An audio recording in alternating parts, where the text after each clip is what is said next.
Welcome back everyone. तो आज की वीडियो कुछ खास होने वाली है क्योंकि आज आपको पता चलेगा कि आपको नेवी और एयरफोर्स का एग्ज़ाम क्वालिफाई करने के लिए एग्जैक्टली कितने हावर्स की स्टडी चाहिए और मुझे एग्जैक्टली कितने हावर्स की स्टडी करनी पड़ती थी तब जाके ये एग्ज़ाम क्वालिफाई हुआ है। तो वीडियो को एंड तक देखें और आपको आज पूरा टाइम टेबल पता चल जाएगा, पूरा शेड्यूल पता चल जाएगा।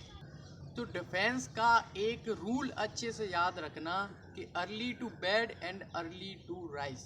तो आपको सुबह सबसे पहले जल्दी उठना है, ज़्यादा नहीं तो 5:30 पे तो आप उठ ही सकते हो।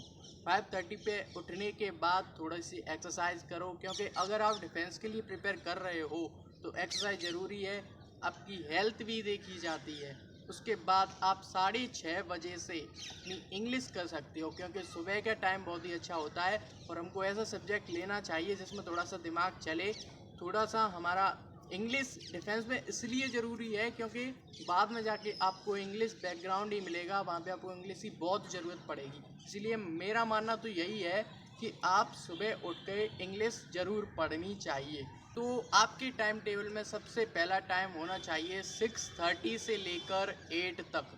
6:30 AM से लेकर 8 तक आपको यहाँ पर इंग्लिश पढ़नी है। उसमें आपको इंग्लिश ऐसा नहीं है कि किताब लेके बैठ गए और नींद आ रही है, नहीं, आपको प्रैक्टिस करनी है क्योंकि आप प्रैक्टिस करोगे तो ना नींद आएगी ना कुछ आएगी, आपका दिमाग अच्छे से चलेगा। तो क्वेश्चंस की प्रैक्टिस करो आप सुबह मॉर्निंग में उठकर। उसके बाद 1-2 घंटे आप अपनी डेली एक्टिविटीज़ कर सकते हो और फिर उसके बाद टाइम आता है मैथ करने का।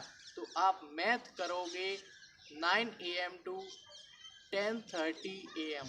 आपको मिनिमम सुबह के टाइम पे 1.5 घंटे मैथ करना ही चाहिए। पहले मैं आपके एक सवाल का जवाब दे देता हूँ कि मिनिमम कितने घंटे की स्टडी आपको एग्ज़ाम क्वालिफाई करने के लिए करनी चाहिए। तो मेरा कहना यही होगा कि अगर आप बिल्कुल फोकस करके पढ़ते हो तो आपको मिनिमम 5 घंटे की स्टडी दिन में करनी चाहिए, आपका एग्ज़ाम क्वालिफाई हो जाएगा। लेकिन अगर आपका ध्यान भटक रहा है तो ना तो आप पढ़ पाओगे और फिर यही सोचोगे कि कितने घंटे पढूं कितने घंटे नहीं पढूं। अगर आप बिल्कुल फोकस से पढ़ रहे हो तो 5 घंटे काफ़ी हैं एग्ज़ाम को क्वालिफाई करने के लिए। और इसके बाद फिज़िक्स के लिए अगर मुझे कोई बेस्ट टाइम लगता है पढ़ने के लिए तो वो है 12:30 PM से लेकर 2:30 PM तक। 12:30 PM से लेकर 2:30 PM तक मैं हमेशा फ़िज़िक्स ही पढ़ता हूँ और अब भी पढ़ता हूँ क्योंकि उस टाइम पे फ़िज़िक्स पढ़ना मुझे बहुत अच्छा लगता है और आप एक बार पढ़ के देखो, वो टाइम बेस्ट होता है फ़िज़िक्स पढ़ने के लिए। 2:30 PM तक फ़िज़िक्स पढ़ने के बाद आपको जनरल साइंस पढ़नी चाहिए जो कि आप मिनिमम 1 घंटा भी पढ़ लोगे तो वो काफ़ी है। तो आप 3 PM से लेकर 4 PM तक जनरल साइंस पढ़ सकते हैं।